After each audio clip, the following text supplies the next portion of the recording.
Hello and welcome everyone. Today we are going to see polymer revision series session 2, chemical and geometrical structures of polymer molecules. So okay, let us start. Two terms that we are frequently going to hear in this chapter are microstructures and macrostructures. Okay, so what is a macrostructure and what is a microstructure? The number of monomeric units in the polymer, you could call it as macrostructure, and mode of their interlinking indicates the microstructure. तो कितने monomer units हैं हमारे polymer में वो depict करने वाला है macrostructure, बड़ा वाला स्ट्रक्चर. माइक्रो यानी छोटा स्ट्रक्चर. तो हम लोग माइक्रोस्ट्रक्चर किसको बोलने वाले हैं कि ये जो मोनोमर्स है वो आपस में कैसे लिंक हुए हैं, उनकी पोजिशंस क्या है, वो उनका दिख कैसे रहा है वो पॉलीमर. ओके, तो उसको हम लोग बोलेंगे वो इंटरलिंकिंग मोड जो है किस फैशन में वो एक दूसरे को कनेक्ट हुए हैं, that would be known as microstructure.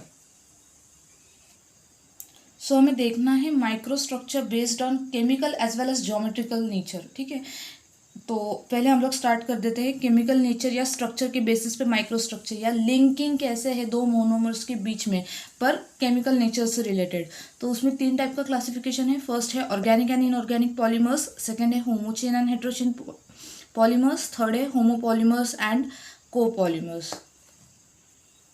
अब जो तीनों भी पॉइंट्स हम लोग देखने वाले हैं उसमें मोनोमर्स एक दूसरे को किस तरह से अटैच हुए हैं, उनकी इंटरलिंकिंग मोड क्या है, कौन से टाइप के बॉन्ड्स है या कौन से टाइप का नेचर है बैकबोन का, ये सब हम लोग इस पॉइंट में डिस्कस करने वाले हैं केमिकल नेचर से रिलेटेड. ओके, सो फर्स्ट है ऑर्गेनिक एंड इनऑर्गेनिक पॉलीमर्स. तो ऑफकोर्स ऑर्गेनिक पॉलीमर में क्या है, जो पूरी बैकबोन चेन अगर सिर्फ कार्बन से ही बनी हुई हो.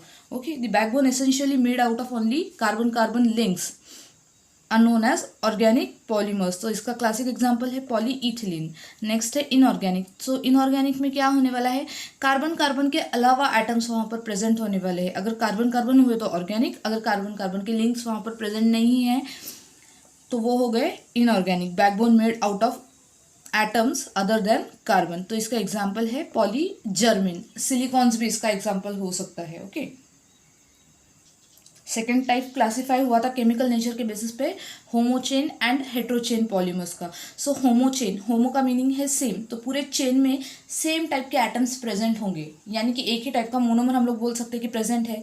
Backbone made entirely of single type of atoms. तो इसका एग्जाम्पल फिर से हम लोग पॉलीइथिलीन ही ले सकते हैं क्योंकि बैकबोन जो है पूरी तरह से कार्बन की बनी हुई है. और हेट्रोचेन, हेट्रो डिफरेंट, तो एक ही चेन में, एक ही बैकबोन चेन में आपको क्या मिलने वाले हैं, दो अलग अलग हम लोगों को एटम्स मिलने वाले हैं. सो इसका एग्जाम्पल है पॉलीइथिलीन एडिपेट. बैकबोन में क्या प्रेजेंट है, कार्बन एंड ऑक्सीजन. या और एक एग्जाम्पल है पॉलीडाइमिथिल सिलॉक्सिन. इसके बैकबोन में प्रेजेंट है सिलिकॉन एंड ऑक्सीजन, यानी कि एक से ज़्यादा टाइप के मोनोमर्स या एटम्स वहाँ पर प्रेजेंट है. सो एक और चीज़ हम लोग देख सकते हैं कि होमोचेन जो है वो generally addition type of polymerization होगा. एडिशन पॉलीमराइजेशन से ये फॉर्म हुए होंगे. और हेट्रोचेन जो है वो ज़्यादातर कंडेंसेशन पॉलीमराइजेशन से फॉर्म हुए होंगे. ये दोनों भी टर्म्स हम लोग ने पिछले वीडियो में देखी थी, सो इसलिए अब मैं यहाँ पर डिस्कस नहीं कर रही हूँ. थर्ड टाइप है, या हमारा थर्ड क्वेश्चन आ सकता है होमोपॉलीमर्स एंड कोपॉलीमर्स पे. ये फिर से केमिकल नेचर के ऊपर का क्लासिफिकेशन है. So homopolymer when entire chain is made of a single repeat unit. Example है पीवीसी, पॉलीविनाइल एसीटेट. और कोपॉलीमर में एक से ज़्यादा टाइप के मोनोमर्स यूज हुए होंगे. Okay, when the backbone chain is made out of two or more different units. Example है polyvinyl chloride, vinyl acetate. So इसमें विनाइल क्लोराइड और विनाइल एसीटेट को यूज़ करके एक पॉलीमर क्रिएट किया है. So that is copolymer, also known as heteropolymer. ये तो हुई बात केमिकल्स की. अब हम लोग देख लेते हैं microstructures based on geometrical structure. Geometric से रिलेटेड अगर हम लोग बात करते हैं तो अरेंजमेंट कैसी है, एटम्स कहाँ पर अरेंज है, ऊपर नीचे, sideways, in the plane, above the plane, below the plane, ये सब जो बातें हैं कि अरेंजमेंट मोनोमर्स की कैसे और कहाँ पर है, बॉन्ड्स वगैरह का यहाँ पर कुछ भी नहीं है, या क्या यूनिट्स यूज़ किए वो कुछ भी बात नहीं है. सिर्फ इनके अरेंजमेंट यहाँ पर इंपॉर्टेंट है. अरेंजमेंट कैसे है, एक मॉलिक्यूल अगर आपको दिया हो तो आप जितने भी क्लास में अलग अलग बच्चे हैं वो उस मॉलिक्यूल को अलग अलग पैटर्न से अरेंज कर सकते हैं. तो उसको हम लोग बोल देंगे कि वो हो गए उसके ज्योमेट्रिकल स्ट्रक्चर्स. सो ऐसे ज्योमेट्रिकल स्ट्रक्चर्स जब हम लोग स्टडी करते हैं तो दो टर्म्स सामने निकल आते हैं, वो है कॉन्फिगरेशन और कन्फर्मेशन. तो इसको हम लोग डिटेल्स में देख लेते हैं, कॉन्फिगरेशन यानी क्या और कन्फर्मेशन यानी क्या. सो फर्स्ट टर्म है कॉन्फ़िगरेशन। सो कॉन्फ़िगरेशन क्या है? Arrangement fixed by chemical bonding between adjacent monomers and the atoms in them. So ऐसे हम लोग कंसिडर कर सकते हैं कि एक कार्बन एटम आप थिंक कर लो और उसके ऊपर 4 बॉन्ड्स लगे हुए, 4 कोई डिफरेंट ग्रुप्स लगे हुए, और आपको उनकी पोजीशन चेंज करनी हो। ABCD जो ग्रुप्स है, सपोज A ऊपर की पोजीशन है और D जो है वो नीचे की पोजीशन में, आपको इन दोनों को इंटरचेंज करना है या पोजीशन को आपको चेंज करना है। तो कॉन्फ़िगरेशन के केस में आप बॉन्ड को सिर्फ रोटेट नहीं कर सकते, आपको क्या करना पड़ेगा, ये जो है इंटरचेंजिंग, इनके लिए आपको बॉन्ड ब्रेक करना पड़ेंगे या तो बॉन्ड फॉर्म करना पड़ेंगे। बॉन्ड ब्रेकिंग, बॉन्ड फॉर्मिंग, ये प्रोसेस एसेंशियल होती है कॉन्फ़िगरेशन के लिए। यहाँ पर बॉन्ड रोटेट नहीं हो सकता। ओके, एटम्स की पोजीशन कैसी होती है? फिक्स होती है। और अगर आपको फिर भी उनकी पोजीशन चेंज करनी हो तो आपको क्या करना पड़ेंगे? बॉन्ड्स ब्रेक करना पड़ेंगे या बॉन्ड्स फॉर्म करना पड़ेंगे। ये हो गए कॉन्फ़िगरेशन। और ये एक स्टेबल पोजीशन होती है, क्योंकि ऑर्डिनरी केसेस में हम लोग क्या होता है कि इजीली बॉन्ड्स ब्रेक नहीं होते और इजीली बॉन्ड्स फॉर्म भी नहीं होते। सो कॉन्फ़िगरेशन वाली जो पोजीशन होती है या कॉन्फ़िगरेशन ये जो फेज़ है वो काफ़ी स्टेबल होती है। आपने सुना होगा ऑर्गेनिक में RS कॉन्फ़िगरेशन, DL कॉन्फ़िगरेशन, तो वो ये है। उसमें आपने देखा है RS कॉन्फ़िगरेशन में आप बॉन्ड्स को क्या करते हो? ब्रेक करके आपको फॉर्म करना पड़ता है न्यू, अगर आपको पोजीशंस चेंज करनी हो 2 एटम्स की या 2 ग्रुप्स की। ठीक है। It remains unchanged as long as chemical bonds are not broken or reform. Yes, इसको आप वो वैसे ही रहने वाले बॉन्ड जब तक कि आप उनको ब्रेक ना कर लो या फिर से फॉर्म ना कर लो। A polymer chain can not shift from one configuration to other without breaking or reforming the chemical bonds. एक से दूसरे कॉन्फ़िगरेशन में नहीं जा सकते अगर बॉन्ड्स ब्रेक नहीं हो रहे। सिंपली आप उसको रोटेशन तो बिल्कुल ही पॉसिबल नहीं है यहाँ पर। ओके, नेक्स्ट है कन्फर्मेशन। ये वाला हमारा पर्सनल फेवरेट है। कन्फर्मेशन में क्या होता है? A set of possible shapes that molecule can have by means of rotation about single bonds only. Carbon carbon single bond है और उन जो 2 कार्बन्स के ऊपर 3 ग्रुप्स अलग अलग लगे हुए, एक तो बॉन्ड उन दोनों के बीच में शेयर हो रहा है, और इंडिविजुअल एक कार्बन के ऊपर जो 3 ग्रुप्स है, वो आप क्या कर सकते हो? सिर्फ सिंपल बॉन्ड रोटेट करके आप अलग अलग स्ट्रक्चर्स फॉर्म कर सकते हो। वो हो गए conformation. Arrangement resulting from rotation of chain segment or carbon carbon single bonds. So यहाँ पर आपको सिर्फ क्या करना है? रोटेशन आने वाली है। सपोज ये पेन है, इस एंड पे कोई एक ग्रुप है, इस एंड पे कोई एक ग्रुप है, आपको नहीं अच्छी लग रही है पोजीशन, तो आप क्या कर लो, इसको सिर्फ आप रोटेट कर लो, तो उसके वजह से क्या होने वाले, इस वाले कार्बन पे जो भी ग्रुप्स है उनकी पोजीशन ऊपर नीचे साइडवेज चेंज हो जाएंगी, और इस वाले जो कार्बन पे ग्रुप्स लगे हुए उनकी भी पोजीशन क्या होने वाली है? चेंज होने वाली है। और ये हम लोग ने सिंपली कैसे किया? बॉन्ड को रोटेट करके। तो रोटेशन की बात जहाँ पर आ गई वो हम लोग बोलेंगे conformation. And this type of rotation या this phase does not involve any kind of breaking and reforming. तो यहाँ पर आपको ब्रेक करने की, रिफॉर्म करने की कोई भी ज़रूरत नहीं है। ऑर्गेनिक में आपने सुना होगा staggered, eclipse conformation, Newman conformation, sawhorse conformation. तो वहाँ पर भी हम लोग क्या करते हैं? सिंपली बॉन्ड्स को रोटेट करके एटम्स की पोजीशन चेंज कर देते हैं। कन्फर्मेशन जो है, अभी जो हम लोग ने बात की रोटेशन की, वो 2 चीज़ों पे डिपेंड होती है कि आपका जो बैकबोन है पॉलीमर का वो किस टाइप का है। अगर वो फ्लेक्सिबल है या वो रिजिड है। फ्लेक्सिबल जो आप समझ सकते हो, फ्लेक्सिबल मीन्स क्या? जो आप इजीली मोल्ड कर सकते हो, ट्विस्ट कर सकते हो, रोटेट कर सकते हो, कोई भी प्रॉब्लम नहीं आ रही है बॉन्ड रोटेट करने में, that is your flexible chain type. तो ये जो चेन सेगमेंट्स होते हैं वो बहुत इजीली रोटेट होते हैं with sufficient degree of freedom. कुछ अड़चन नहीं आती है वहाँ पर उनको बॉन्ड को रोटेट होने में। तो नॉन पोलर सेगमेंट्स जो है, कार्बन कार्बन वाली जो चेन है पॉलीइथिलीन में, वो ही फ्लेक्सिबल चेन टाइप की, आप इजीली बॉन्ड्स रोटेट कर सकते हो, उनको कोई भी प्रॉब्लम नहीं आता। और वो है भी क्या? नॉन पोलर है, उनकी पोलैरिटी भी लो होती है। और जो नेक्स्ट टाइप है आपकी बैकबोन जो है पॉलीमर की, वो कैसी हो सकती है? वो रिजिड हो सकती है। रिजिड मतलब जो टस से मस नहीं हो रही, जिसको इजीली हम लोग रोटेट नहीं कर सकते। कब हम लोग इजीली रोटेट नहीं कर सकते? कि जो ये सपोज हमारा बैकबोन है और बैकबोन में ऐसे ग्रुप्स प्रेजेंट है जो बहुत ही ज़्यादा बड़े हैं, या जो हाइड्रोजन बॉन्डिंग में इन्वॉल्व है दूसरे ग्रुप्स के साथ, या जहाँ पर स्टेरिक हिंड्रेंस है, तो ऐसे ग्रुप्स अगर हमारे बैकबोन में प्रेजेंट हो कि जो मूव नहीं हो सकते या काफ़ी बड़े हैं, मूव नहीं करने लायक, तो वो हो गए रिजिड चेन टाइप के। तो ऐसे केसेस में क्या है कि बॉन्ड्स रोटेट नहीं होंगे या इजीली रोटेट नहीं होंगे। Rotation of chain segment is hindered due to steric factors such as bulky side groups, aromatic groups, या बल्की साइड ग्रुप्स या एरोमेटिक ग्रुप्स होंगे तो ये बड़े बड़े होते हैं, इजी रोटेशंस नहीं देते। या तो पॉलीमर बैकबोन जो है वो पड़ोस वाली चेन के साथ, ऊपर नीचे वाली चेन के साथ हाइड्रोजन बॉन्डिंग में हो, या कोई अदर स्ट्रॉन्ग फोर्सेस से बंधी हुई हो, 3D टाइप के नेटवर्क्स हो, तो वहाँ पर भी क्या होता है कि वो रिजिड स्ट्रक्चर होता है, वहाँ पर भी बॉन्ड रोटेशन ईजी नहीं होता. So examples of this are polyamides, aromatic polyester, cellulose esters. इसमें क्या है, इसमें हाइड्रोजन बॉन्डिंग वगैरह प्रेजेंट होती है, एरोमेटिक ग्रुप्स भी प्रेजेंट होते हैं. तो ये जो फैक्टर्स है वो कन्फर्मेशन को क्या करते हैं, अफेक्ट करते हैं. कितना इजीली आपका बॉन्ड रोटेट होने वाला है और कितना इजीली आपको एक न्यू स्ट्रक्चर मिलने वाला है, वो इन दो चीज़ों पे डिपेंड करता है. तो पॉलीमर के कुछ कन्फर्मेशन हम लोग देख लेते हैं. अगर सॉलिड पॉलीमर है, ओके, सॉलिड तो आप समझ रहे हो सॉलिड कैसे होता है, तो वो या तो फोल्डेड चेन पैटर्न में हो सकते हैं या तो इंटरपेनिट्रेटिंग रैंडम कॉइल्स के शेप में हो सकते हैं. अगर वो रेगुलर स्ट्रक्चर है, फोल्डेड चेन्स के फॉर्म में है, तो जो सॉलिड पॉलीमर है वो क्रिस्टलाइन होने वाला है. ओके, जिसको एक शार्प स्ट्रक्चर है, शार्प मेल्टिंग पॉइंट है, ऐसे इसको हम लोग क्रिस्टलाइन बोलते हैं. और अगर ऐसे टाइप का कुछ स्ट्रक्चर हुआ तो कुछ रेगुलर अरेंजमेंट तो दिखाई नहीं दे रही है, जैसे तैसे क्या है वो कॉइल्स फॉर्म हो गए हैं, वहाँ पर रैंडम कॉइल्स फॉर्म हुए हैं, तो ये स्ट्रक्चर कैसे रहने वाला है, एमॉर्फस.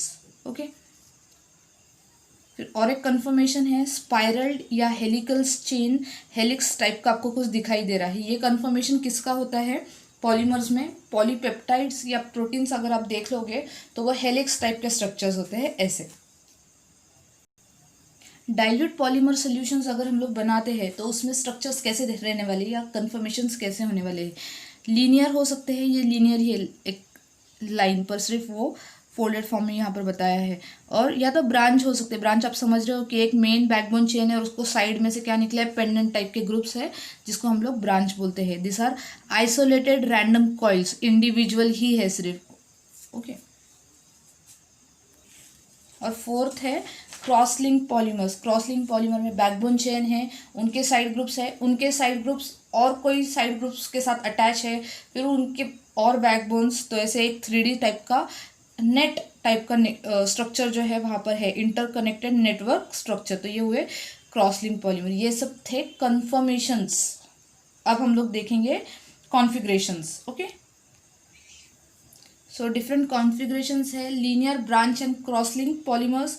या सेकेंड टाइप है random alternating block and graph type के कॉन्फ़िगरेशन. सो फर्स्ट वाला हम लोग देख लेते हैं, linear, branch and cross link polymers. So हमारे होमोपॉलीमर्स और कोपॉलीमर्स जो है वो 3 अलग अलग टाइप में एग्जिस्ट कर सकते हैं. होमोपॉलीमर्स मतलब जिन पॉलीमर में एक ही टाइप की यूनिट्स प्रेजेंट हो, और कोपॉलीमर्स जो पॉलीमर एक से ज़्यादा टाइप के मोनोमर यूनिट से बना हुआ हो. ओके, कोपॉलीमर्स को मिक्स्ड पॉलीमर्स भी बोलते हैं या हेट्रोपॉलीमर्स भी बोलते हैं. सो इसमें हो सकते हैं लीनियर. लीनियर आप देख लो स्ट्रेट लाइन जैसे फॉर्म में है. ब्रांच, ब्रांच आप समझ सकते हो, एक मेन चेन है और उसको साइड क्या है, पेंडेंट ग्रुप्स है. और एक है क्रॉस लिंक, मेन चेन है, साइड ग्रुप्स है, वो और एक मेन चेन को अटैच है, फिर उनके साइड ग्रुप्स, उनके साइड ग्रुप्स. तो ये 3D टाइप का स्ट्रक्चर है. ये होमोपॉलीमर्स से भी बन सकते हैं, या अगर 2 से ज़्यादा टाइप के यूनिट्स प्रेजेंट हो तभी भी ये शेप्स बन सकते हैं. ये कॉन्फ़िगरेशंस हो सकते हैं पॉलीमर के. तो इस पर आपको क्वेश्चन आ सकता है. ओके, उसमें सेकंड था random alternating block and graph type के कोपॉलीमर्स. कोपॉलीमर्स मतलब 2 टाइप के मोनोमर यूनिट्स आपके पॉलीमर में प्रेजेंट है. सो फर्स्ट है रैंडम. तो रैंडम में अरेंजमेंट देखो, एक को मैंने कलर किया है और एक को मैंने ब्लैंक ही रखा है. इसका मतलब है कि 2 मोनोमर्स मैंने वहाँ पर बताए हैं, कलर्ड और ब्लैंक वाले. सो रैंडम में इनकी अरेंजमेंट कैसी भी हो सकती है, कुछ फिक्स ऐसे समझ में नहीं आ रहा है.